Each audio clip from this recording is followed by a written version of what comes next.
Bem, a gente terminou aqui, né, falando quando as deflexões são muito pequenas, vai gerar um ângulo central pequeno, então, além da equação do raio mínimo, a gente precisa também fazer esse controle para não ter um desenvolvimento muito pequeno, tá? Então, a gente terminou tratando dessa questão. E aí, só relembrando aqui a equação do cálculo do raio mínimo é velocidade de projeto ao quadrado, dividido por 127, multiplicado pelas condições de superelevação máxima e coeficiente de atrito máximo.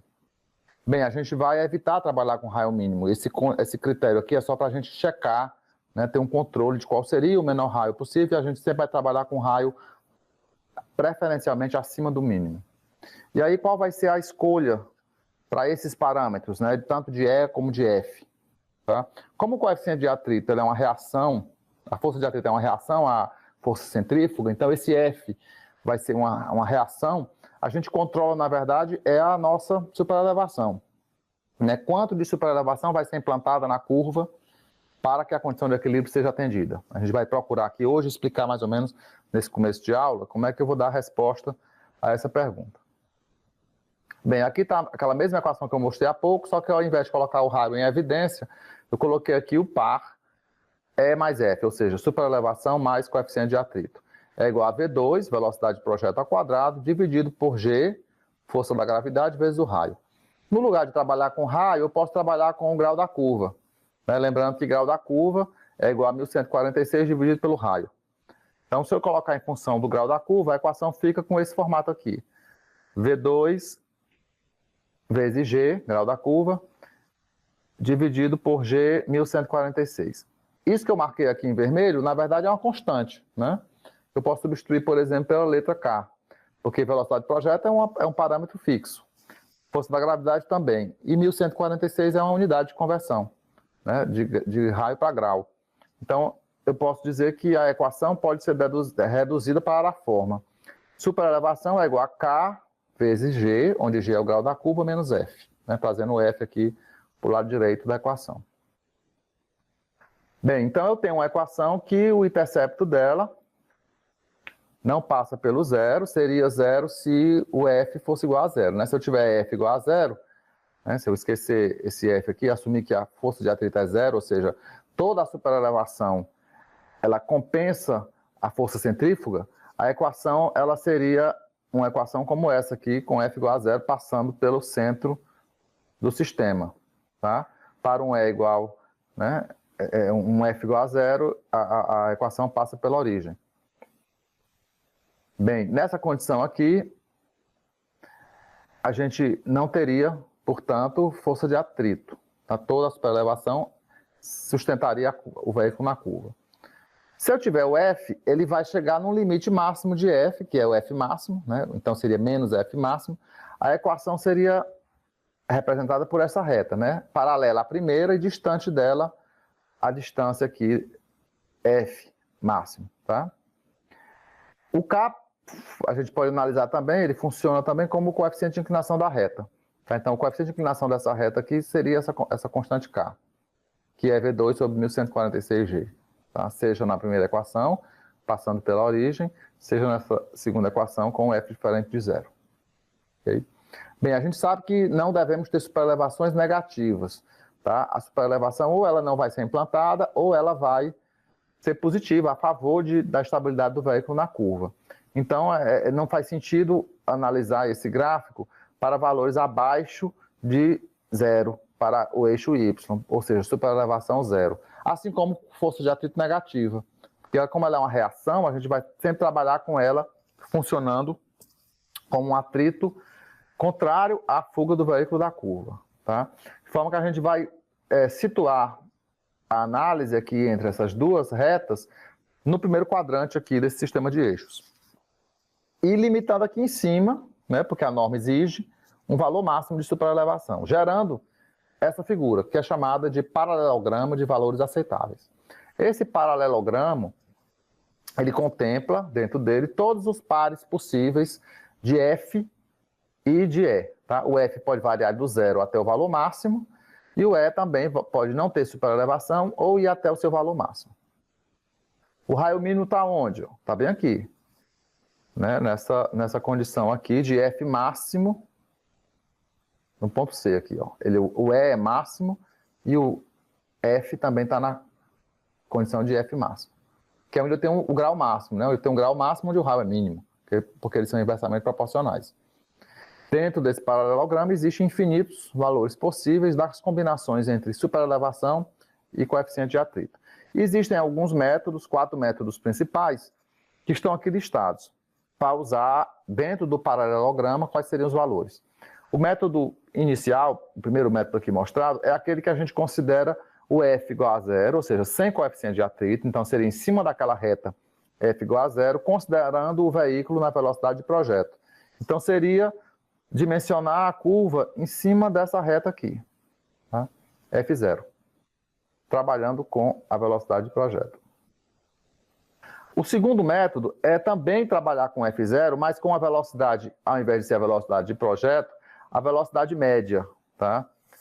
Aí, então a curva ela estaria um pouco mais, a reta, desculpa, ela estaria um pouco deslocada aqui, porque a velocidade seria abaixo da velocidade de projeto. Essa aqui é a condição, o método 1 seria esse que seria o método 2. Existe um terceiro método que consiste em utilizar essa diagonal aqui do paralelograma, que seria a gente fazer variar proporcionalmente os valores de F e de E, tá? Esse é o método 3. E existe o método 4, que é o método da Asto, que é um método intermediário entre o método 2 e o método 3. Tá? É uma curva entre essa condição 2, de F0 na velocidade de projeto, na velocidade média, tá? A velocidade de projeto é a reta 1, e o 3, que é a diagonal do paralelograma. Tá? Esse método é o método 4, né, que está aqui na lista dos métodos, que é o método proposto pela Asto, que é o método que nós usamos também no manual do DENIT. Então, o DENIT também faz uso desse método 4.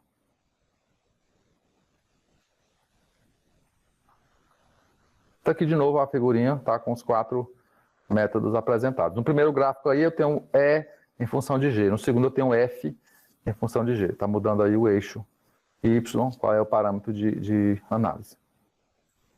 Bem, em cima do método da Asto, que é o método 4, o manual do DENIT apresenta algumas tabelas para a gente fazer a consulta de quais seriam os valores de grau da curva, e conhecendo o grau da curva a gente transforma isso em raio, dadas as superelevações escolhidas.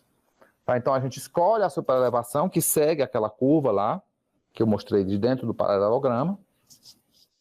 A gente escolhe a superelevação, dada a velocidade de projeto, a gente conta qual é o grau da curva. E o manual apresenta esses gráficos, são vários gráficos, cada um deles ele plota aqui no eixo Y, em escala, considerando só as superelevações admissíveis. Tá? Então, se é uma rodovia que a superelevação máxima é 4%, eu consulto esse gráfico. Se for 6%, eu já consulto esse outro, porque esse aqui vai de 0 a 6. De 0 a 8, tá? Então, se é uma rodovia classe 0 ou classe 1, que trabalha com E máximo de 8%, a gente vem consultar nesse gráfico aqui, tá? Então, aqui eu tenho ó, de 0 a 8% de superelevação, eu vou escolher o valor dentro do intervalo. Isso aqui é uma questão de escala, para ficar mais fácil fazer essa consulta, tá? Então, vamos pegar um exemplo aqui de uma rodovia que está dentro de uma categoria de superelevação máxima de 8%, eu poderia usar o 8%, mas eu posso escolher um valor abaixo disso. Por exemplo, vamos assumir que eu escolhi 6% de superelevação. Se eu escolho 6% de superelevação, assumindo, por exemplo, que a velocidade de projeto é 80, eu caio bem aqui na curva de 80 km por hora. Checando aqui o grau da curva, está bem aqui no meio, não é isso? Então, o grau da curva, para gerar uma superelevação de 6% com 80 km por hora, esse grau da curva, né, 80 km por hora de velocidade, esse grau da curva vai ser igual a 2,5. Né? Busquei aqui no próprio gráfico. Quem vai ser o raio? O raio é igual a 1.146 dividido por 2,5. Quanto é que dá isso aí, pessoal? Vamos calcular para a gente? 458,4. 458,4 metros. Vamos arredondar aqui para um valor múltiplo de 5. 460 metros. Seria o raio a ser usado na curva. Se a gente consultar nas tabelas aqui, para ninguém precisar calcular, o raio mínimo para uma condição dessa, daqui ele, ó. 6% de superelevação, que é o que eu estaria usando, com 80 km por hora, o raio mínimo é 250 metros. Veja que eu estou usando quase o dobro disso, né? Poderia usar 250 metros como raio mínimo. Ou seja, o raio mínimo, na verdade, é só uma referência.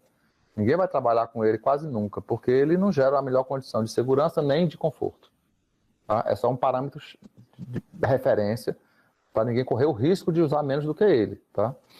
Mas não que ele seja a referência para ser usada. Se eu perguntasse a vocês, quanto é que está acontecendo de força de atrito, de coeficiente de atrito, nessa curva que vocês acabaram de projetar com esse raio? É muito fácil de checar, né? Eu ponho aqui na equação de equilíbrio lá do raio, 460 é igual a 80 ao quadrado, dividido por 127. O E que eu tenho aí é 0,06, mais o F. Quanto é que dá esse F, pessoal?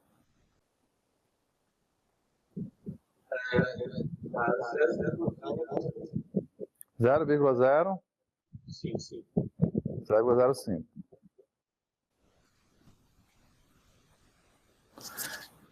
Veja que como é baixo o coeficiente de atrito que a gente está trabalhando. Se vocês buscarem lá na equação, calcularem de novo aqui, vocês vão ver que para esse raio mínimo eu estou trabalhando com F máximo, que para 80 km por hora é 0,14. Tá? Então eu estou baixando a força de atrito, estou gerando, portanto, uma melhor condição de conforto e de segurança para quem está trafegando com esse raio aqui de 460. Ok? Aqui tem o mesmo gráfico indo até 10, né? E indo até 12, porque o manual da ASTO permite até 12% de superelevação, mas aqui foge do padrão BR, né, de rodovias de classe técnica, porque a gente vai só trabalhar entre 8% e 10%. Certo? E para fechar esse assunto de superelevação, falta a gente discutir um pouquinho como é que essa distribuição da superelevação vai acontecer ao longo da plataforma. Essa figurinha que vocês estão vendo aqui embaixo corresponde à seção transversal da pista. Bem, como a gente tem numa estrada uma obra de engenharia a céu aberto, a gente sempre vai estar preocupado com a condição de drenagem. Tá? Então, por exemplo, mesmo na tangente, a plataforma nunca vai estar plana. Ela sempre vai ter alguma inclinação. E essa inclinação vai ser, quando a rodovia é pista simples, ela vai ser sempre do eixo da pista em direção às bordas, em direção aonde existem os dispositivos de drenagem. Depois da plataforma aqui, quer dizer, da pista da plataforma, eu tenho um acostamento, tenho o meio-fio e tem algum dispositivo de drenagem, né? A gente tem a sarjeta com algum bueiro, algum dispositivo de coleta da água da chuva.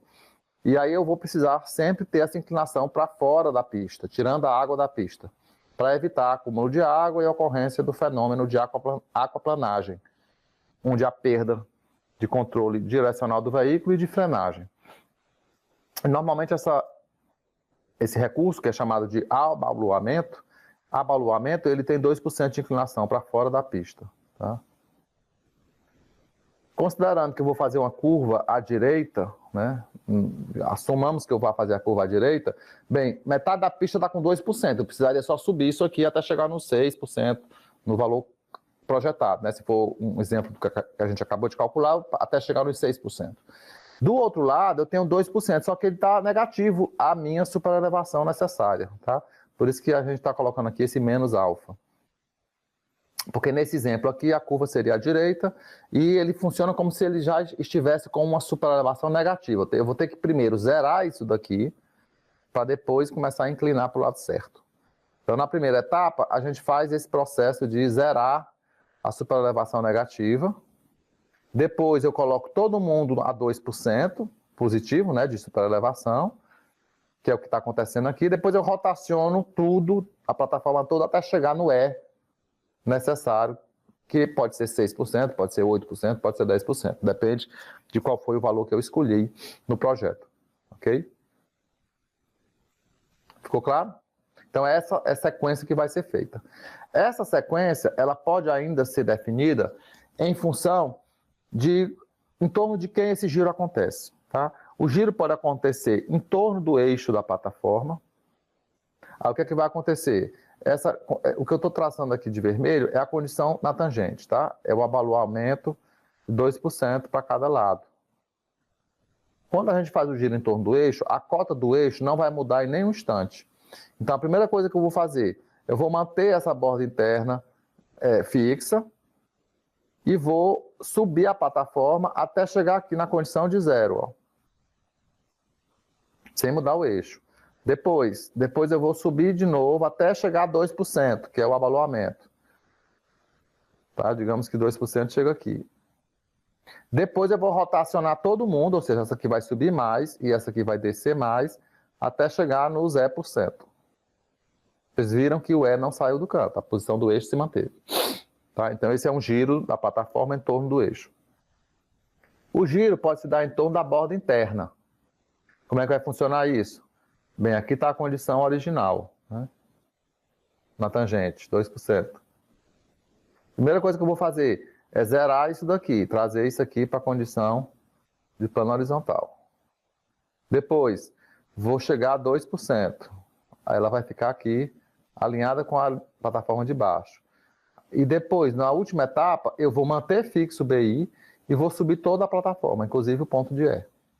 A borda externa sobe e o eixo também sobe. Quem é que não mudou em momento algum? A borda interna. E a terceira opção é rotacionar toda a plataforma em torno da borda externa. Tá? Eu posso ir descendo aqui o eixo da plataforma até isso aqui ficar tudo horizontalizado. E depois eu desço todo mundo até chegar à condição de superelevação necessária. Até chegar no E%. Ok? Sem mexer na borda, na cota da borda externa. Quem me diz aí qual é a melhor das três soluções? E por quê? Eu acho que é a primeira, porque ela parece ter uma compensação melhor de corte e aterro. Sim. Essa é a grande vantagem da solução 1. Né? Eu tenho uma área de corte aqui, tenho uma área de aterro aqui. É o contrário, né? Na verdade, eu tenho uma área de corte aqui embaixo, tenho uma área de aterro aqui em cima e promove-se uma compensação transversal aqui, corte e aterro. Essa é uma vantagem que leva muitos a escolherem a opção 1. Tem uma outra solução que também ela é razoável, ela é inteligente, que seria a solução 2. Apesar de não ter a mesma vantagem de compensação corte-aterro, ela tem uma vantagem muito significativa do ponto de vista estético. Tá? Ela é o tipo de implantação de superelevação que permite que você tenha um maior conforto visual. Quando você vê a curva, você vê com mais clareza que ela tem superelevação e que ela vai lhe acolher melhor na curva. Tá? Então, assim, às vezes se opta pela 2 em detrimento da 1 por conta disso, porque apesar de existir essa menor compensação, ela salta aos olhos a existência da superelevação e isso gera uma sensação de segurança mais consistente no motorista. Tá? Então, normalmente se trabalha ou com a solução 1 ou com a solução 2. Nos projetos mais sofisticados, de maior envergadura, né? Principalmente em rodovias da Europa, nos Estados Unidos, se trabalha muito com essa solução aqui, porque é uma solução tridimensionalmente que você visualiza melhor a presença da superelevação. Mas a solução 1 também é utilizada com bastante frequência. A solução 3 aqui é uma solução só em corte, né? Que você fica com a plataforma toda enterrada, né? Seria a terceira opção. Né? As três vão garantir a execução de uma superelevação X calculada, né? O E% aqui vai acontecer em qualquer uma das três. Né? A gente está analisando aqui um efeito mais na execução e no resultado final. Tá? Então, normalmente se trabalha com uma das duas primeiras opções. Ok? Sim. Esse processo todo que o senhor vem descrevendo para a gente, de alinhar com os eixos e depois rodar como se diz, as bordas, isso aí é um processo construtivo de uma superelevação? Sim. Tá, ok, obrigado. Tá? Aí faltou, o que está faltando aqui, eu detalhar para vocês, em que momento, que eu estou mostrando aqui em seção transversal, está faltando eu mostrar linearmente, né, ao longo das estacas, quando é que cada um desses processos é disparado. tá? Para definir essas cotas. Porque, na verdade, isso aqui é o cálculo, né? Vai ser gerada uma tabela de terraplanagem, estaca a estaca, e a gente vai ter a cota no eixo, a cota na borda interna e a cota na borda externa. Na hora lá da execução, no campo, né, o pessoal da terraplanagem, dos equipamentos, né, dos tratores, eles vão ser controlados por um equipamento topográfico, né, que vai fazer a locação dessas cotas, e vão ser definidas as camadas até que se chegue nas cotas de eixo, de borda interna e de borda externa. Tá? Isso aí tudo é controlado em campo na hora da execução. Vocês já devem ter passado por algum trecho rodoviário e viram lá equipamentos trabalhando e junto deles um equipamento topográfico, como uma estação total, fazendo a alocação desses pontos. O que está faltando a gente detalhar, além disso daqui, que isso aqui na verdade é só a configuração de como é que essas bordas são movimentadas, é em que momento linearmente isso acontece. Nós vamos ver isso quando? Quando a gente estudar as curvas com transição. Na próxima aula a gente vai estudar a curva de transição, na sexta-feira. E aí, um desdobramento do estudo da curva de transição é a definição de em que momentos essas plataformas começam a rotacionar dentro dos estaqueamentos da estrada, ok? Porque uma das funções da curva de transição é promover essa rotação da plataforma para que você insira a superelevação. O que a gente estudou até agora, veja bem como é que funciona. A gente tinha duas tangentes conectadas num PI, a gente substituiu esse PI por um PC e por um PT, ponto de curvatura e ponto de tangência. Esse trecho aqui vai deixar de existir porque vai dar lugar a ele um trecho de concordância horizontal, né? Uma curva circular simples. Mas na prática, o que está acontecendo aqui, eu estou saindo de um raio infinito e estou caindo diretamente no raio RC. Porque a curva não tem transição. Então eu precisaria ter a superelevação todinha aqui no SPC. Normalmente, quando a curva não tem transição, a gente começa a rotacionar antes do PC. Quando a curva tem transição é um trecho que vai fazer a gente vai inserir, na verdade, antes do PC, um trecho que se inicia num raio infinito e vai até o raio RC.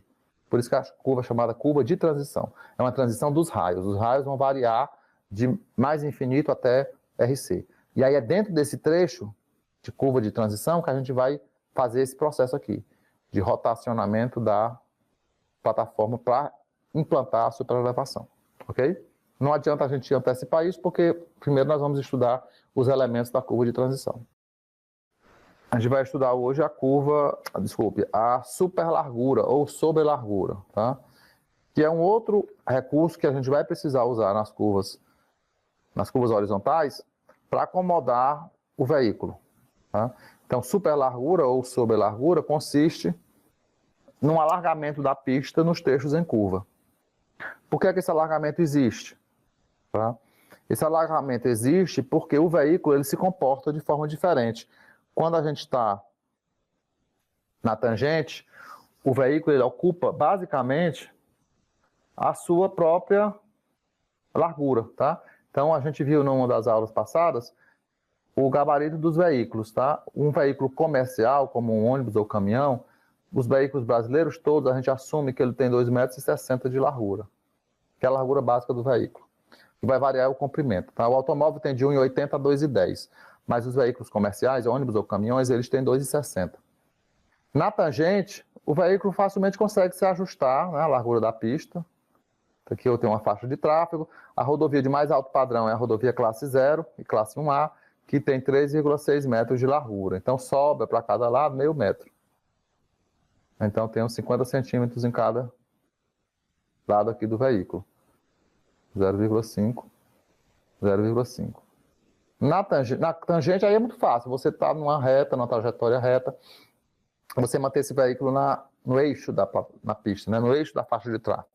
Numa situação de curva, vão existir algumas variações. Primeiro, o espaço ocupado pelo veículo deixa de ser os 2,60 m. Tá? A maioria dos veículos, quase todos eles têm um eixo dianteiro, que é o eixo direcional. Né? Esse eixo aqui a gente consegue girar a roda do veículo. E o outro eixo, ele é um eixo que não possui direção. Então, a trajetória do eixo dianteiro do veículo é diferente da trajetória do eixo traseiro do veículo. Esse veículo ele tem uma varredura na curva, um espaço que ele ocupa na curva, que é maior do que os 2,60 m de largura. tá? Porque os seus pontos, eles têm trajetórias distintas. O eixo dianteiro se comporta diferente do eixo traseiro. E vai depender muito dessa distância aqui entre esses dois eixos. A diferença do comportamento entre esses dois eixos. Bem, essa é uma característica que acontece na curva. Uma outra, a própria dificuldade que a gente vai ter de manter o veículo no eixo da pista. Na reta é mais fácil. Na curva eu teria que conseguir girar o volante do veículo com uma velocidade compatível com a trajetória curva da estrada, do desenvolvimento da curva. Isso não é uma tarefa fácil, né? A gente vai fazendo o giro visualmente, tentando acomodar o veículo na curva. Então, eu preciso ter um tratamento especial. Não posso simplesmente jogar o mesmo espaço de segurança que tem na tangente. Tá? Tanto pela ocupação do veículo, que é maior, como pela condição de ajustar o veículo na faixa de tráfego. São as principais razões para surgir a necessidade de uma sobrelargura ou superlargura. E ela vai ser aplicada para cada uma das faixas de tráfego.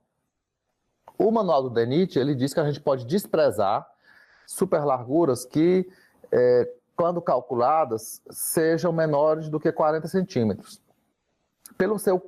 Por ela possuir um custo de execução elevado e um pequeno benefício para essa ordem de grandeza, né? Vocês veem que a própria largura adicional na tangente já cobriria essa necessidade aqui. Tá? Então, normalmente, quando eu calculo a superlargura ou sublargura e ela dá menos do que 40 centímetros, a gente acaba não implantando, porque o custo de implantar algo tão pequeno não justifica. Okay? Bem, essa é a equação para o cálculo da superlargura, nós vamos já detalhar cada um desses elementos, e ela está aqui como foi colocado no livro de projeto do professor Pimenta. Tá? Esse slide aqui foi todo tirado lá do livro. Então, essa equação me permite calcular o ΔL. ΔL, quem é? É a variação da largura, a largura adicional que tem que ter na curva. Então, na tangente, ele considera que tem uma largura L qualquer, certo? No trecho circular, uma largura LC. Então, ΔL, por sua vez, é L menos LC. LC, na verdade, para não ficar negativo, né? O maior, LC, largura circular, menos a largura básica ou largura da tangente. Tá? Isso aqui é o ΔL, que vai ser acrescido à pista no trecho curvo. Quem é esse L? Por sua vez, o L consiste nisso daqui. Ele é a largura do veículo, U, que é a largura básica, né, na tangente, somado com essas quatro parcelas. C, que são aqueles meio metro que eu mostrei, por causa de uma rodovia de 3,6 de largura de faixa, e para um veículo com 2,60, sobra meio metro para cada lado. Né? Então, esses 4C aqui mais 2U vai dar o L total. Então, a rodovia que tem 7,2 metros, ou seja, duas faixas de 3,60, ela vai ter 2U, que seria 2 vezes 2,60, mais 4 vezes 0,5, que são os 2 metros de folga, né? 1 metro para uma pista e 1 metro para outra. 1 metro para uma faixa de tráfego e outro metro para outra faixa de tráfego. Ok? Bem, o que a equação calcula para a gente é o ΔL. Por sua vez, é o que excede na comparação LC e L. Tá? Ela é composta por 3 componentes. O ΔU, o ΔF e o Z. O ΔU é chamado de gabarito estático, tá? E consiste na variação da largura adicional no trecho em curva, que é decorrente da variável S, distância entre eixos. Tá? É a contribuição que essa maior distância nos entre-eixos vai gerar para uma maior ocupação do veículo. Então, se a gente trabalhasse da seguinte forma, eu coloquei o veículo aqui com o seu eixo diretriz com a sua inclinação máxima. Tá? O máximo que eu girei o volante do veículo todinho para a direita para ver qual era o ângulo que ficava formado aqui. Normalmente esse ângulo é da ordem de 35, 40 graus. Tá? É o ângulo de giro, né, direcional do eixo do veículo. Bem, se eu traçar uma perpendicular a esse alinhamento aqui, esse alinhamento do giro do veículo, se eu traçar aqui uma perpendicular, vou definir uma reta, tá? E pegar uma reta perpendicular ao eixo que não é direcional do veículo, o encontro dessas duas retas vai se dar exatamente no que a gente chama de centro de giro do veículo. é o centro de giro na qual o veículo desenvolve a manobra, a conversão, por exemplo. Ok? Bem, eu posso fazer isso algebricamente, posso fazer isso graficamente. Se eu for fazer graficamente, quando eu encontro esse centro de giro, posso fazer isso no CAD, eu posso fazer, por exemplo, com desenho técnico, numa prancheta. Se eu pegar um compasso, colocar a ponta seca do compasso aqui no CG e sair colocando o outro ponteiro do compasso nas extremidades do veículo, eu vou descrever a trajetória desses pontos notáveis.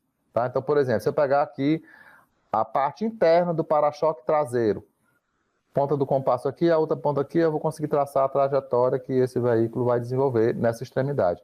A outra extremidade, está lá do outro lado, ó, é a para-choque dianteiro, a parte mais externa dele. Eu vou ter a outra extremidade do veículo. Essa distância entre essas duas trajetórias é o espaço total que o veículo ocupa. Se eu fizer com relação à roda dianteira, eu também tenho uma outra trajetória aqui, que é essa que está em azul. Então, essa contribuição aqui, ΔU, é a contribuição associada a essa trajetória da roda dianteira em comparação à roda traseira. Esse ΔU vai se somar ao U, que é a largura básica na tangente. O ΔF é devido ao balanço dianteiro do veículo, a distância, então ela está associando aqui a curva azul com a curva preta. Tá? É essa largura a mais decorrente do balanço dianteiro do veículo. Quanto maior for o balanço dianteiro, maior vai ser essa contribuição aqui na varredura. A varredura é a soma de tudo. É essa distância aqui, tá? De uma extremidade à outra, que o veículo ocupa na hora que faz a curva. Ok?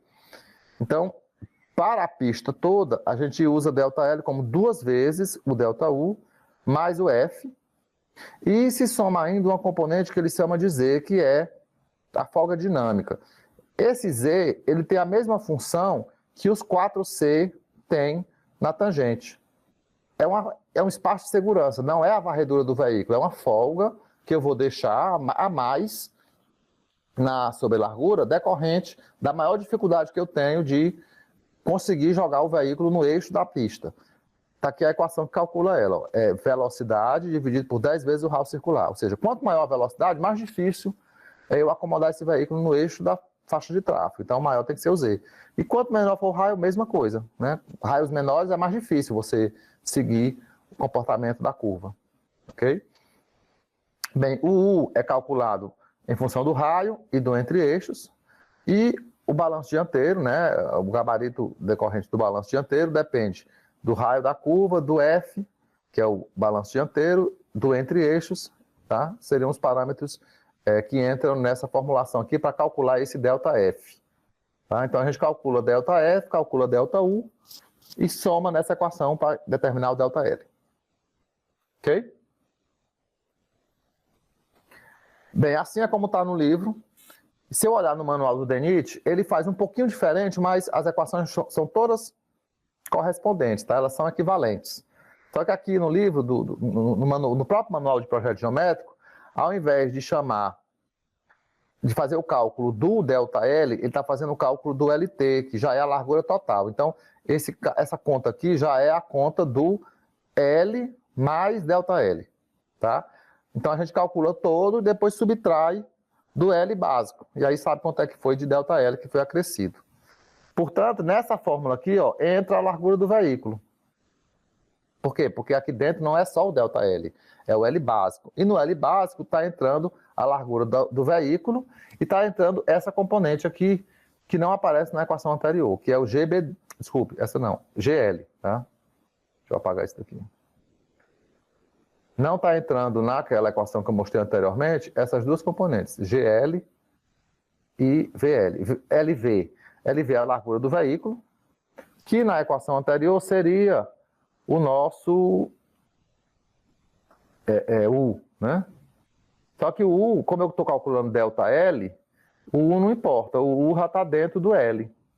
Quando eu pego o LC menos L, o U some da equação, tá? Por isso que ele não aparece aqui. O que aparece só o ΔU. É o complemento ao U, né? É o que a sobrelargura vai cobrir. Por isso que ele não aparece. E não aparece também aqueles 4 Cs, né? O C que fica em cada lado do veículo, que a gente vai chamar aqui de GL, tá? Esse GL é tabelado, ele depende da largura básica. Então, depende da largura do trecho na tangente. Se no trecho em tangente a rodovia tem largura de 6 metros até 6,40, no trecho em curva a gente vai utilizar um GL de 60 centímetros.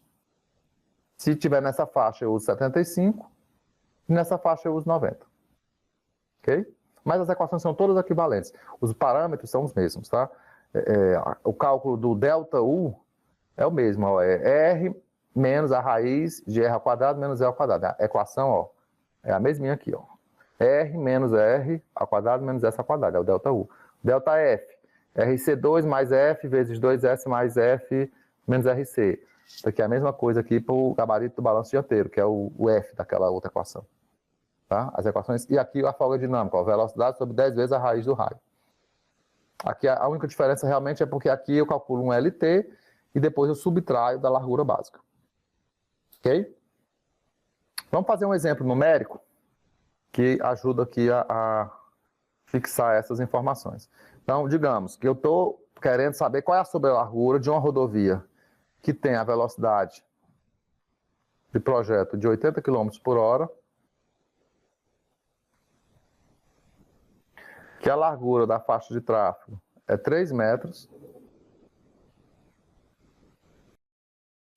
que o raio dessa curva é igual a 210 metros, e que o veículo de projeto é o veículo O,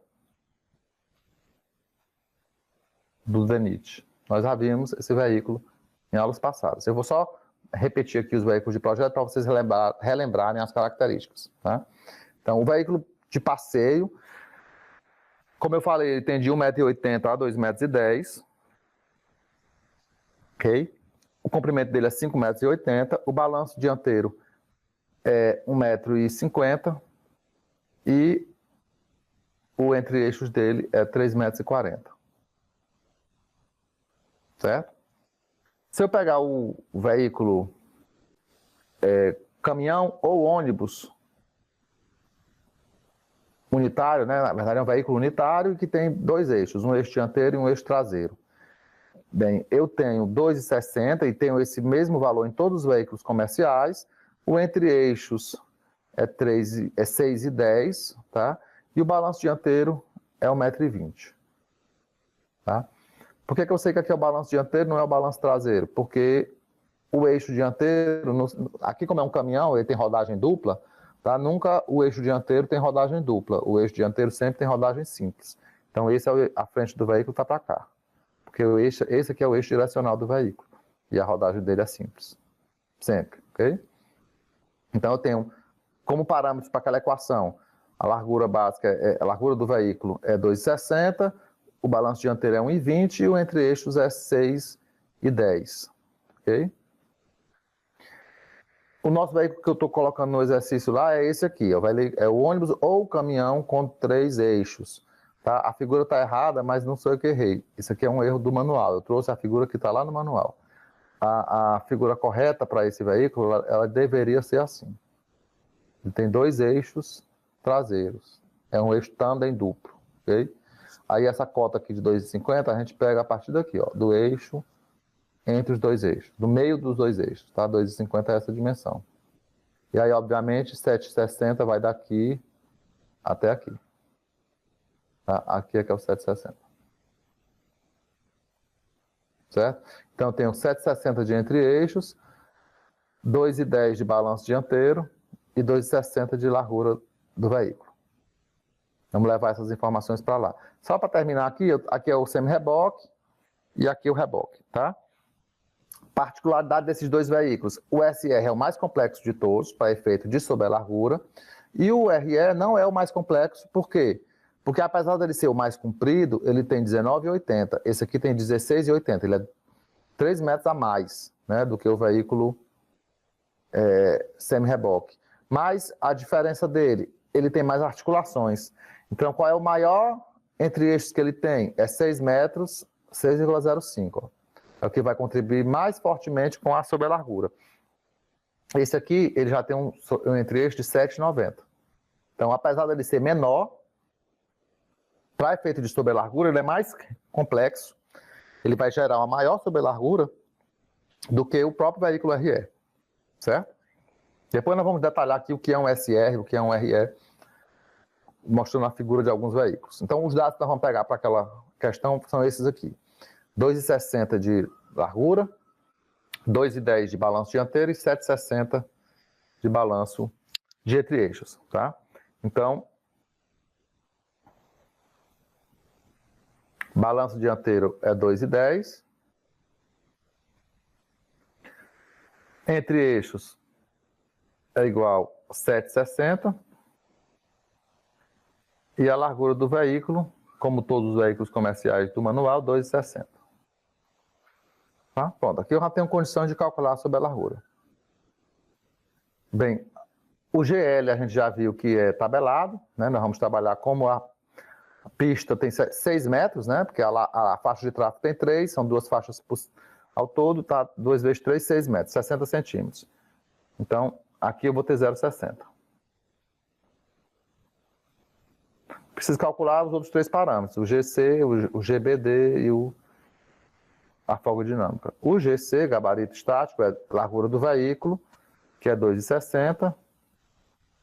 O raio a gente definiu aí como 210 metros, que aqui eu vou levar ao quadrado. E o E, entre eixos, 7,60. Calculem aí, pessoal, quanto é que dá aqui o gabarito estático desse veículo.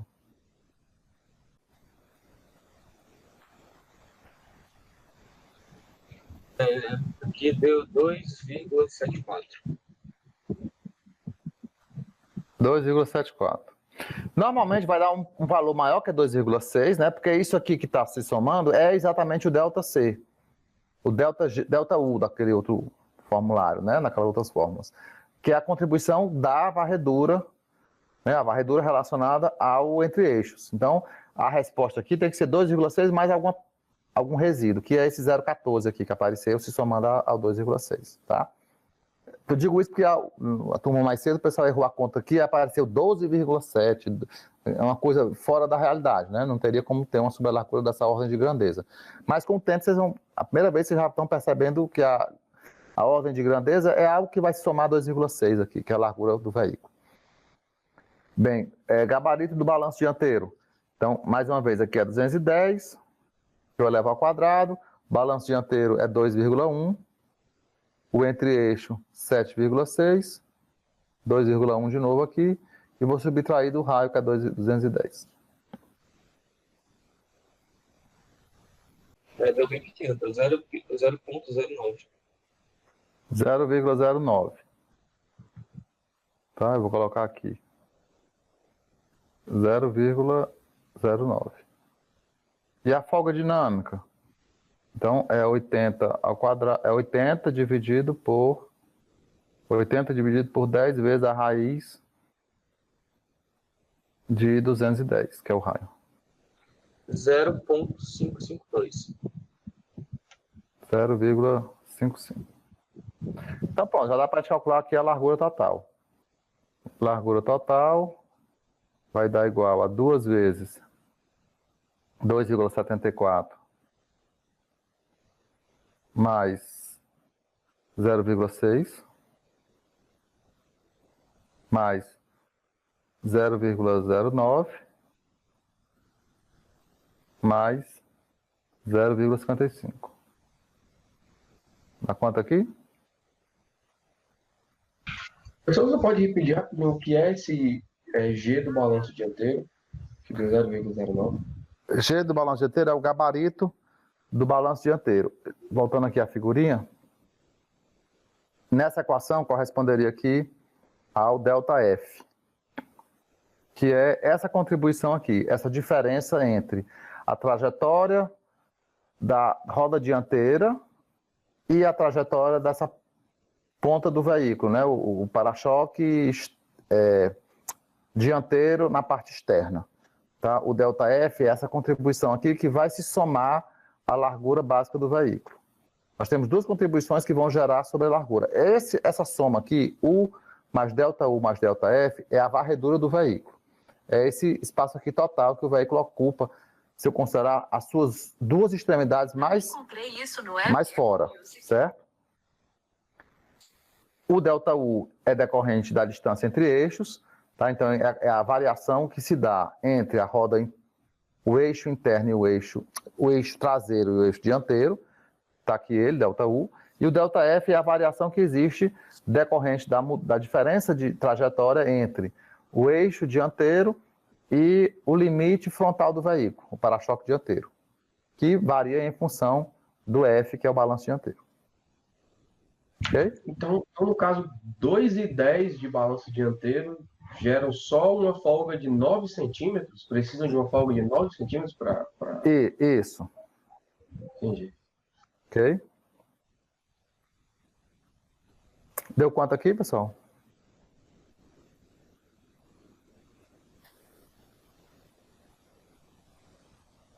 Assim como aqui, né? Ó, para você ver, aqui ficou tão diferente, mas é porque aqui o LV está entrando aqui, tá? Então, aqui é GC, mas aqui não é só o ΔU.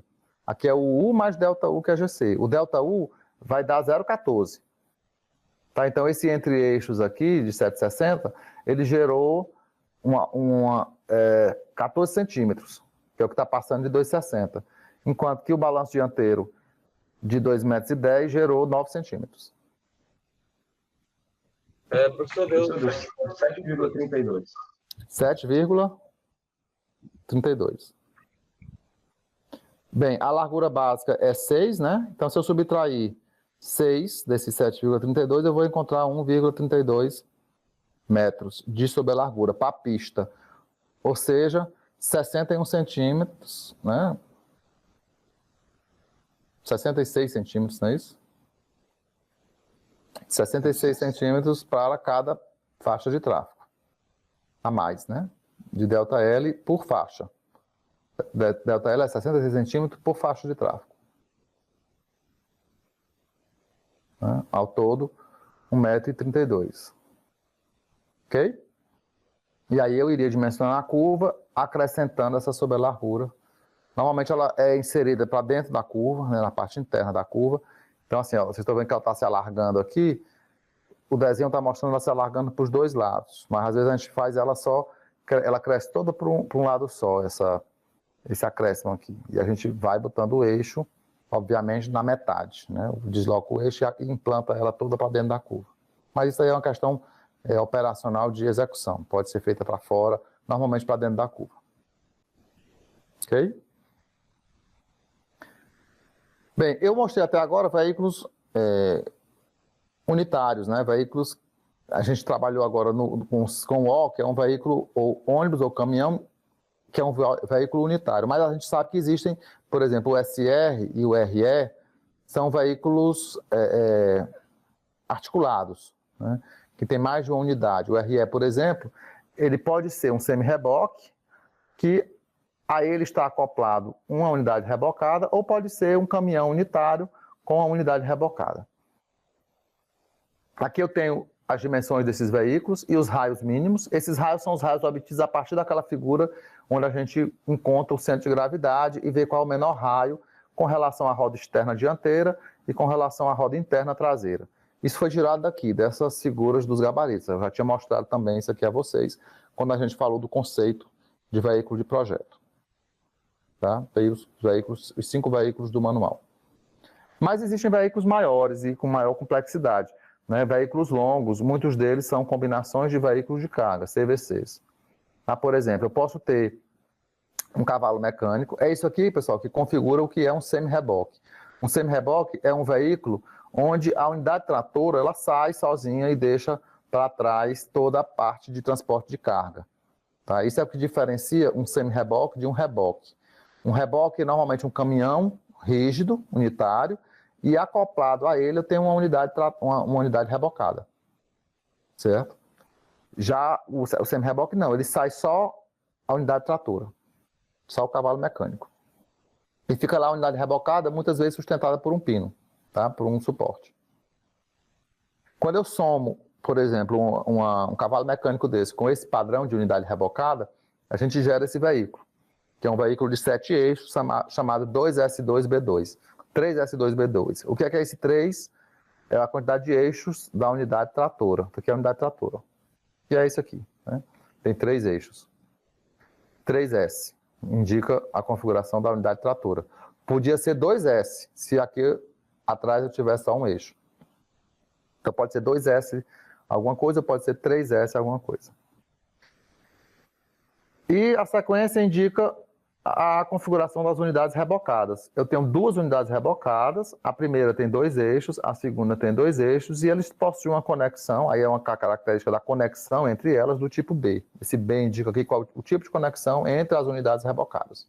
Tá? Daí dá essa nomenclatura 3S2B2. Poderia ter, por exemplo, um 3S3B3. Qual a diferença? O cavalo mecânico é o mesmo, tem 3 eixos, um dianteiro e 2 traseiros, mas na sequência das duas unidades rebocadas, eu tenho, ao invés de ter 2 eixos, eu tenho 3 eixos em cada uma das unidades rebocadas. Esse é um veículo de 9 eixos, que permite transportar 74 toneladas. Esse veículo aqui, ele tem uma configuração diferente.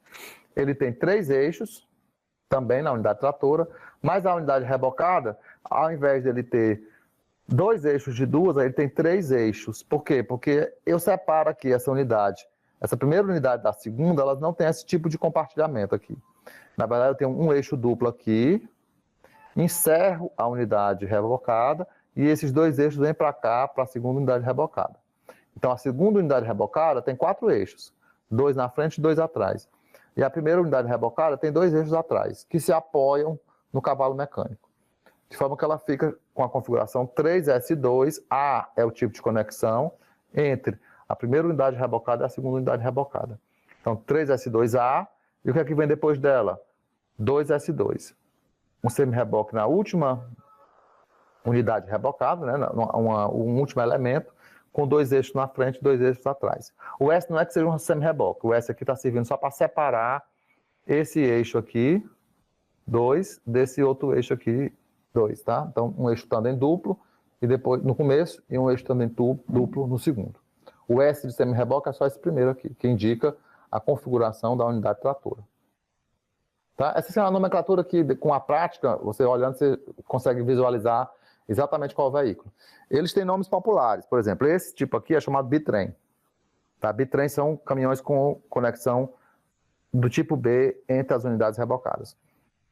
Esse aqui é chamado de rodotrem. Tá? Tem uns termos mais comuns, né? Um linguajar mais popular, que a gente chama os veículos, como por exemplo o rodotrem, bitrem, treminhão, né? Como normalmente o caminhoneiro chama o veículo. Bem, para esses veículos é mais complicado a gente fazer o cálculo da sobrelargura, porque todos esses pontos articulados vão ter alguma influência, vão ter alguma contribuição, e algumas vezes a contribuição é para, inclusive, diminuir a sobrelargura, porque os pontos notáveis, eles podem fazer o veículo na curva ir para fora da curva ou para dentro da curva, depende da sequência dos pontos notáveis, da sequência das articulações. Mas antes de entrar nesse mérito da análise de veículos mais complexos, eu fiz um exercício, isso aqui foi parte de uma minha pesquisa, quando eu estava no doutorado ainda, que eu estava preocupado em analisar o comportamento dos veículos de diversas configurações, dadas as condições de geometria da via. Tá? Então eu peguei aqui e montei uma tabela, nessa tabela eu coloquei aqui nas colunas, aqui no cabeçalho das colunas, todos os padrões de rodovia técnicas, da classe 0 plana até a classe 4A montanhosa. Não peguei a classe 4B, porque a classe 4B é uma rodovia que tem 2,5 metros de faixa de tráfego. O caminhão tem 2,60 metros. Então, a classe 4B, normalmente é uma rodovia pioneira ou uma rodovia vicinal, que tem um volume de tráfego da ordem de 50 veículos por dia. Tá? Então, é muito comum não haver tráfego nenhum, um veículo nunca vai nem sequer cruzar outro numa rodovia desse tipo. E muitas vezes nem são rodovias, são só estradas, porque a definição do Código de Trânsito Brasileiro é que rodovia é uma estrada pavimentada. Normalmente as rodovias de classe 4B não são pavimentadas, então pelo Código de Trânsito, nem rodovia elas são consideradas. Tá? Então, como eu estava preocupado aqui, era veículos de grande porte e a interação deles com a infraestrutura, eu não estava muito preocupado com estrada de terra. Eu foquei mais realmente em rodovias, tá, pavimentadas. ok? E aí fiz a análise até a rodovia classe 4A, que tem 3 metros de largura por faixa de tráfego. Então elas têm, de qualquer forma, 20 centímetros para cada lado de folga na tangente para um caminhão, né, para um veículo comercial. E aí o que é que eu fiz? Eu peguei cada classe dessa e coloquei os parâmetros que vão interferir na sobrelargura.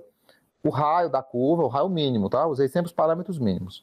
A largura da pista e a velocidade de projeto. São os 3 parâmetros que a gente usa naquelas equações que a gente acabou de usar. Os demais parâmetros são inerentes ao veículo, né? É a largura do veículo, é o balanço dianteiro, é o entre-eixos, tá?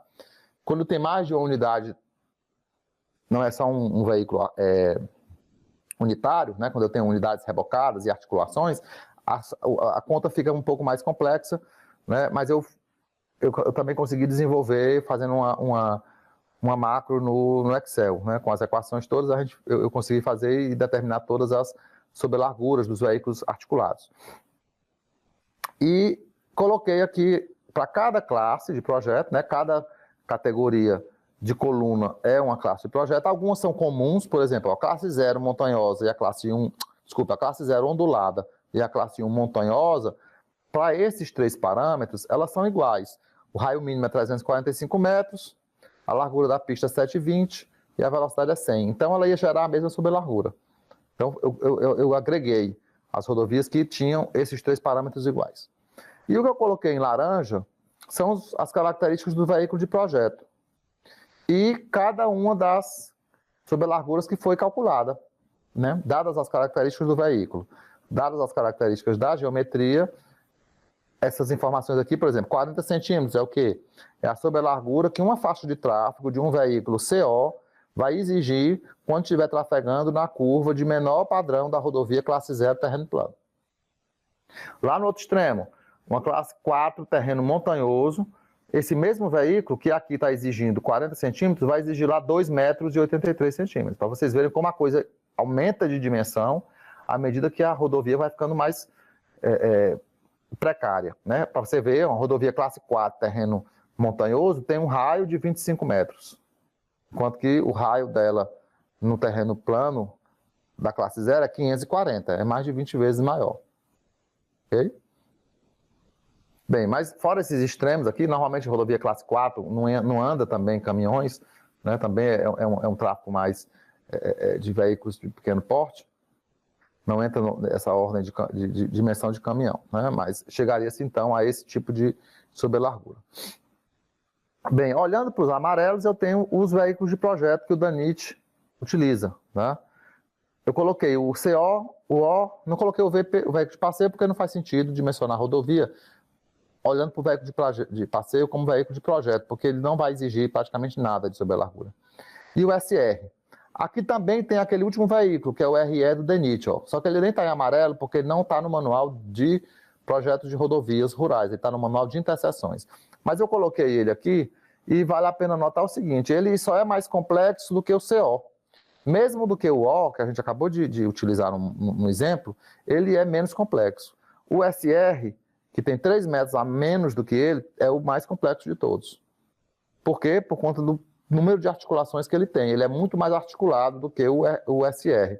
O entre-eixos do SR, como a gente viu quando eu mostrei aqui os veículos, ó, o SR ele tem um entre-eixo de 7,90, o RE tem um semi-eixo de 6 metros, tá? É bem menos. E isso vai impactar significativamente na sobrelargura. E o resultado está bem claro aqui na classificação. Eu coloquei esses veículos em ordem de menor sobrelargura até maior sobrelargura, tá? Bem, professor, e esses veículos que estão em branco, os demais, são veículos que podem circular nas nossas rodovias, tá? Que não vão ser veículos de projeto. Os veículos de projeto, na verdade, vão tentar representá-los.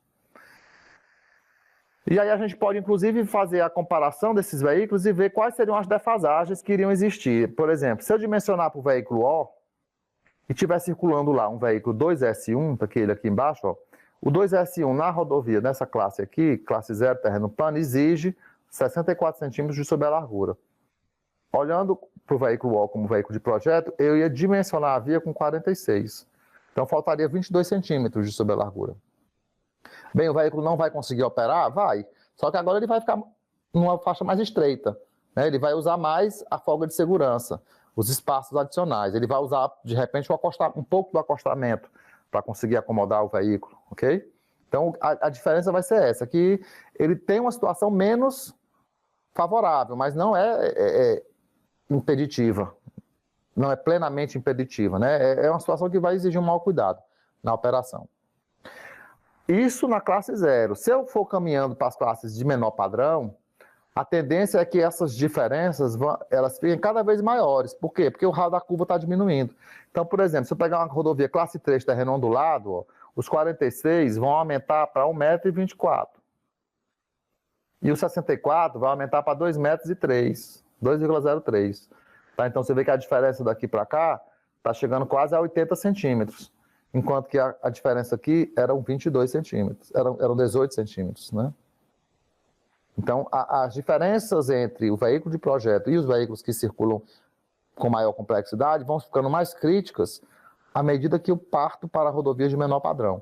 Porque os raios são menores e o raio é o parâmetro mais importante aí para gerar maiores sobrelarguras. Tá? Mais um elemento aqui que nos faz nos convencer de que maiores raios é melhor para a infraestrutura, para compatibilizar a circulação dos veículos.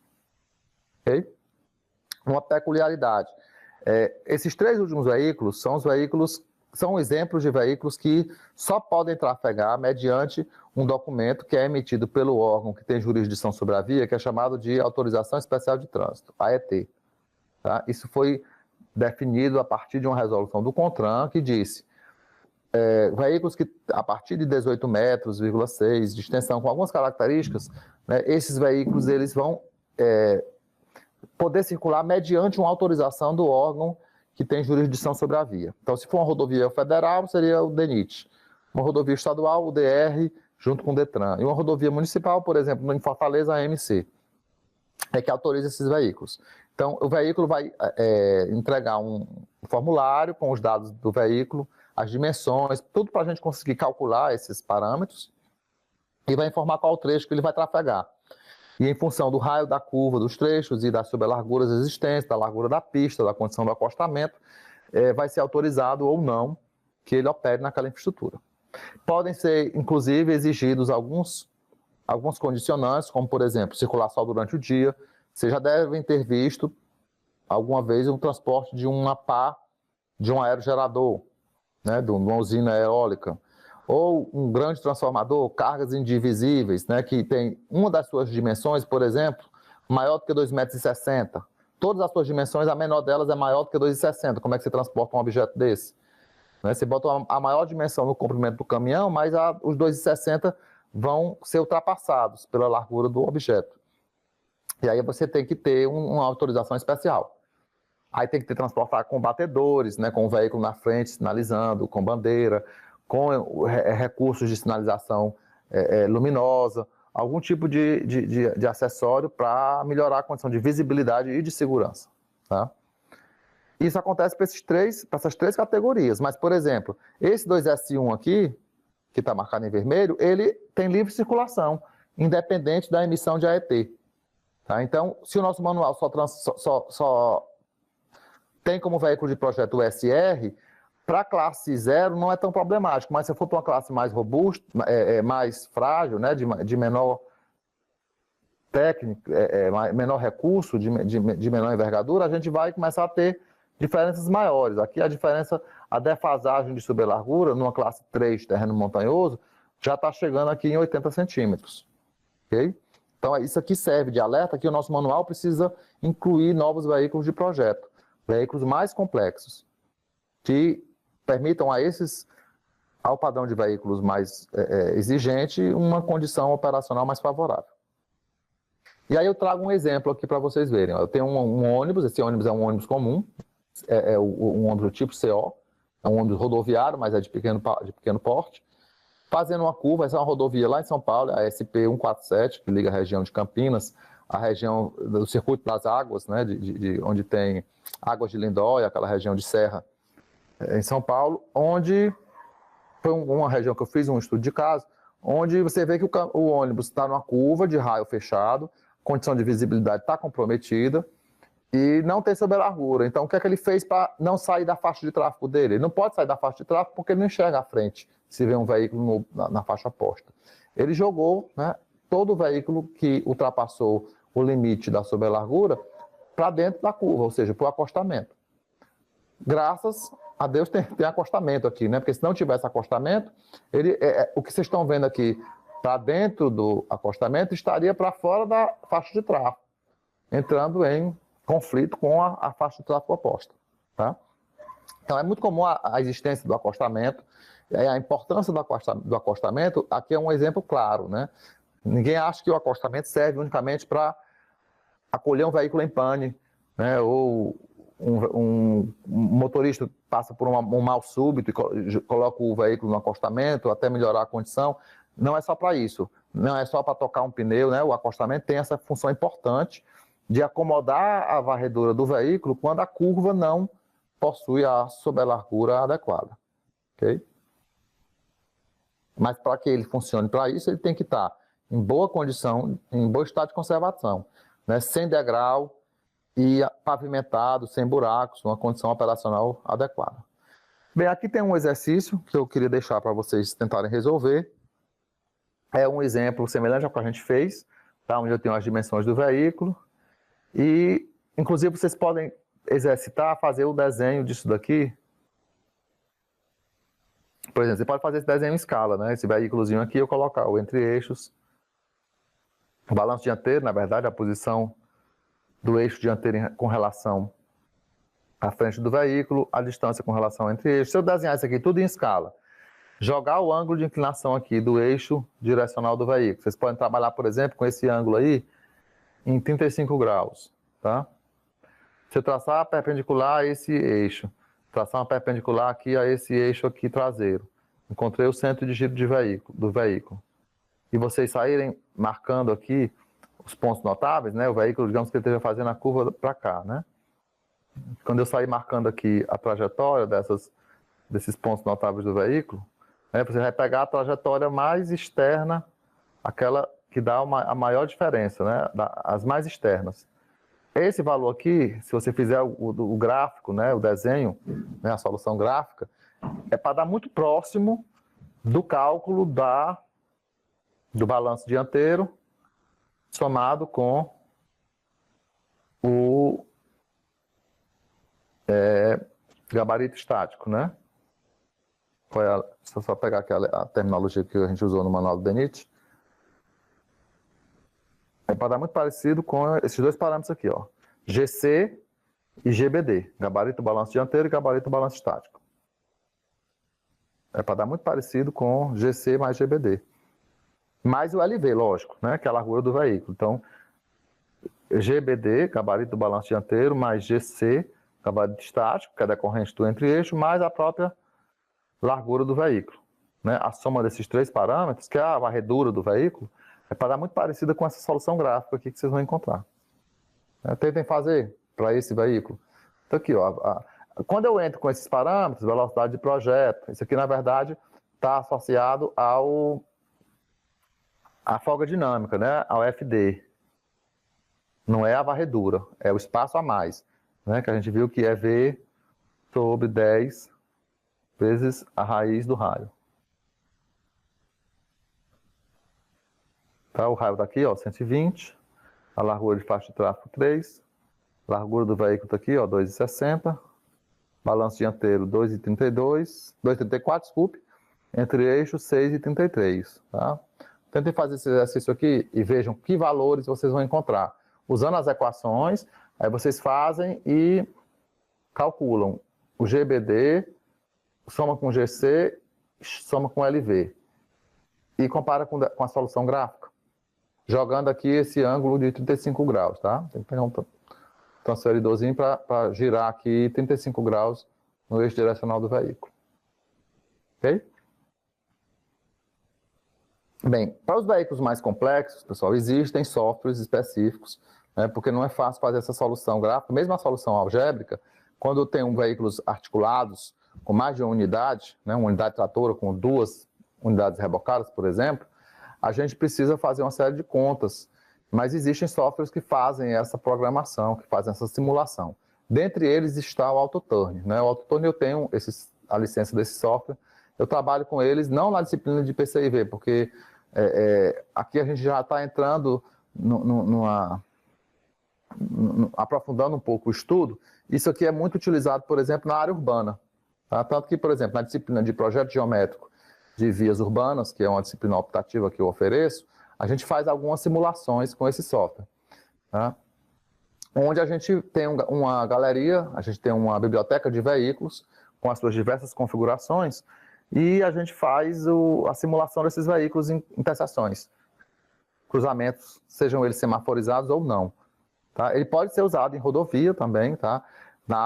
Em áreas de estacionamento, em baias de carga e descarga, em qualquer instalação que recebe veículos. E ele consiste numa biblioteca de veículos, a gente entra com esses pontos notáveis, com as dimensões do veículo. Esse veículo aqui, ele tem uma biblioteca de diversos manuais internacionais. Esse aqui é um manual da Austrália, tá? A Austrália é muito conhecida por trabalhar com veículos rodoviários de grande porte, tá? Esse aqui é um caminhão rodoviário que tem 54 metros, né? O nosso maior tem 30. Ele tem 54 metros e tem 12 eixos. Né? O nosso maior tem 9 eixos. São verdadeiros trens, né, sobre rodas.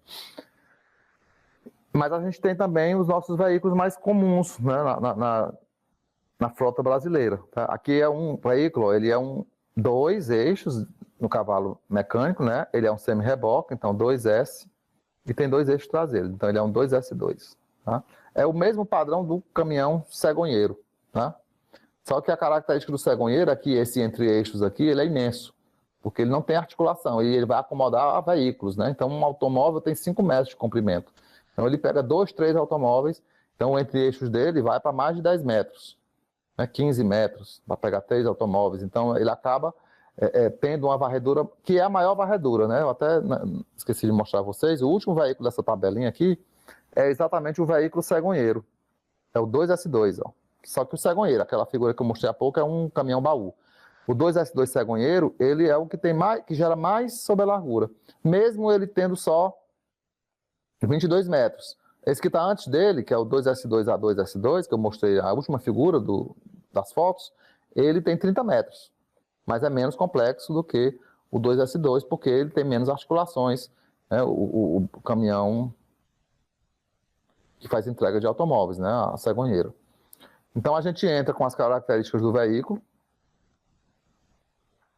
Na sequência, a gente entra com o ângulo de inclinação, né, do eixo diretriz do veículo, salva na biblioteca, né, então posso customizar a minha livraria com os veículos padrão que eu uso. Tá? Coloco aqui as informações dele. E eu, a partir daí, posso rodar ele dentro do AutoCAD, mostrando o comportamento dele. Né? Ele vai mostrar a varredura do veículo ao longo de toda a trajetória que eu estiver simulando. Então, aqui numa rotatória, aqui é outra rotatória da BR-020, né, no entroncamento da BR-020 com a estrada estadual. Tá? A BR-020 é a que vai para Canindé, certo? E aqui é uma estrada que foi construída para a região de Aratuba. Tá? Foi um projeto que eu tive acesso lá com o pessoal do DR, né? É uma rodovia estadual. Aqui ele ao longo de uma curva circular. Tá? A gente consegue, por exemplo, identificar o raio mínimo. Joguei o raio mínimo da curva, 125 metros, e fui ver a varredura do veículo. A gente consegue dar um zoom nisso daqui, ó. Você vê essa imagem, onde ele dá as dimensões do veículo. Ó, o ângulo de rotação aqui do eixo desse veículo é 25 graus, tá? E ele dá aqui as dimensões. As dimensões do veículo, e aqui, ó, deu 3,3 metros o espaço que o veículo ocupou. Né? Então, além dos 2,60, ele aumentou aí 70 centímetros, né, a mais, somando, né, da 3,30, para o espaço que o veículo ocupou. Tá? Em vez de ocupar 2,60, ele ocupou 3,30. Aqui um outro veículo, um outro exemplo. Tá? Posso fazer o uso disso, por exemplo, na simulação de interseções de vias urbanas. Aqui é um cruzamento de Fortaleza. Essas linhas aqui que vocês estão vendo das quadras a posição do meio-fio. Tá? Então, o que está entre o meio-fio e outro é a caixa da via. Tá? Essa distância aqui é a largura da via. Largura da via. E aqui tem o chanfro, né, das esquinas, né, com o espaço disponível para o veículo fazer a manobra. Então eu peguei esse caminhão, que é um semi-reboque, é o nosso, nesse caso aqui, é um 3S2. É um caminhão que é usado, por exemplo, para distribuição de mercadoria. Caminhão de mudança, caminhão que faz ali aquela região do mercado atacadista. Você tem muito caminhão dessa ordem de magnitude, né? E a gente estava simulando como é que ele se comporta na hora de desenvolver a manobra. Um outro caminhão que é comum circular, inclusive dentro da área mais adensada da cidade, com essa configuração de 3S2, é o caminhão-tanque, que faz entrega de combustível nos postos. Tá? O próprio caminhão cegonheiro, ele é um veículo que circula até onde tem áreas de concessionárias, né? Às vezes eles param antes e o veículo tem que ir por terra, né? O automóvel desce da cegonheira e vai por terra pela dificuldade de acessar a área próxima da concessionária. Mas sempre geram transtornos na circulação urbana, né? Essa análise aqui no ambiente urbano, ela é muito rica porque, veja, no ambiente urbano não existe acostamento, como existe no meio rural. Então aqui eu realmente tenho que garantir, né, espaço suficiente para esse veículo. No ambiente urbano, a gente concilia estacionamento na via, né? Então, numa manobra dessa, proíbe completamente que exista qualquer estacionamento na via nessa região próxima à esquina, senão o veículo não consegue. Você vê que ele está, a borda lilás aqui, estabelece a fronteira. O vermelho mostra o eixo do veículo e o lilás está mostrando os limites, né, as fronteiras da varredura do veículo. Tá? Então, qualquer veículo estacionado aqui vai impedir que esse carro desenvolva essa manobra. Vocês já devem ter visto cruzamentos onde a faixa de retenção é recuada. Tá? Digamos que aqui tem um semáforo. Nesse cruzamento é semaforizado. Eu boto pare bem aqui para o veículo, quando tiver o semáforo vermelho, ele tem que parar daqui para trás, porque se ele parar mais à frente, ocupa o espaço de varredura do veículo.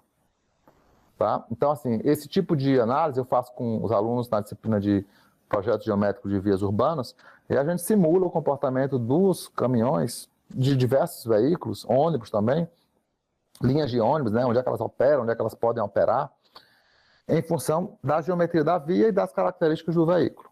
Tá? Então, é um recurso muito útil para a gente dimensionar baias para embarque e desembarque de passageiros, áreas de carga e descarga de mercadorias. Vocês já devem ter visto aí caminhões atravessados na cidade, nas proximidades de supermercados, fazendo carga e descarga, né?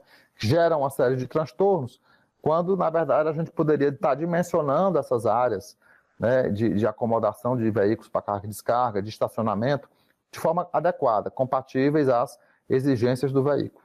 Para dar mais um exemplo, uma época eu tive um contato com o pessoal do Moinho Dias Branco, aqui na região do Mucuripe, porque eles estavam mudando a frota e queriam testar o acesso de um caminhão que ia trazer algum material, alguma matéria-prima para a indústria, como é que ele ia fazer para entrar, né, dada a área de entrada, né, digamos que tinha aqui a vaga a abertura do portão para o veículo entrar, e tinha canteiro central, que era obstáculo físico, tinha árvores, tinha dispositivos aqui ao longo do caminho, e ele queria saber como é que esse veículo ia fazer isso aqui e para conseguir entrar se ele ia conseguir entrar no portão na dimensão que ele tem hoje. Né? Sem um recurso de simulação, como é que isso é feito? Teria que colocar o caminhão lá fisicamente e todo o transtorno que ele iria gerar. Né? A gente dominando esse tipo de recurso, a gente faz isso tudo simulando. Né, com as características do veículo e as características da via, a gente consegue simular o comportamento do veículo. Então, é muito usado para concepção de áreas de acesso, né, de terminais de passageiros, terminais de carga, né, ajudando a dimensionar a geometria. Né? Por exemplo, no entorno de um terminal de ônibus, vocês já devem ter se deparado com situações de conflito, né, dos ônibus que entram no terminal com veículos, com pedestres, com ciclistas. A gente consegue fazer a gestão do tráfego e regulamentar adequadamente as faixas de tráfego, a largura das faixas de tráfego, as áreas disponíveis, fazendo a simulação do comportamento desses veículos. Tá? Lembrando que o ambiente urbano ele tem muito mais impedâncias, ele é muito mais adensado. Né? Você tem todo o mobiliário urbano, tem um porteamento, tem cabeamento aéreo, tem área de entrada e saída, tem circulação de pedestres, tem circulação de ciclistas, e existe uma competição muito intensa entre os modos de transporte, diferentemente do ambiente rural, que é menos adensado, você tem acostamento, você não tem uso do solo na maioria das vezes, né? É mais fácil de você gerenciar do que o ambiente urbano. Okay? Então é um recurso muito útil, que se usa bastante quando a gente vai dimensionar ou analisar dentro do perímetro urbano as infraestruturas. Ok? Então, pessoal, a gente conclui aqui essa aula nesse último slide, sobre a simulação das interseções de vias urbanas. Okay? Na próxima sexta, né, nós vamos ter o nosso segundo teste. Tá? Então, se preparem para, depois de amanhã, fazerem o segundo teste, e podem cair 2 assuntos, né? A superelevação, né, dimensionamento da curva em função da superelevação e do coeficiente de atrito. Então, superelevação e sobrelargura, que é o que a gente viu hoje. Tá? São os 2 assuntos que podem cair na prova, no teste. Né? A aula 4 e a aula 5. Okay?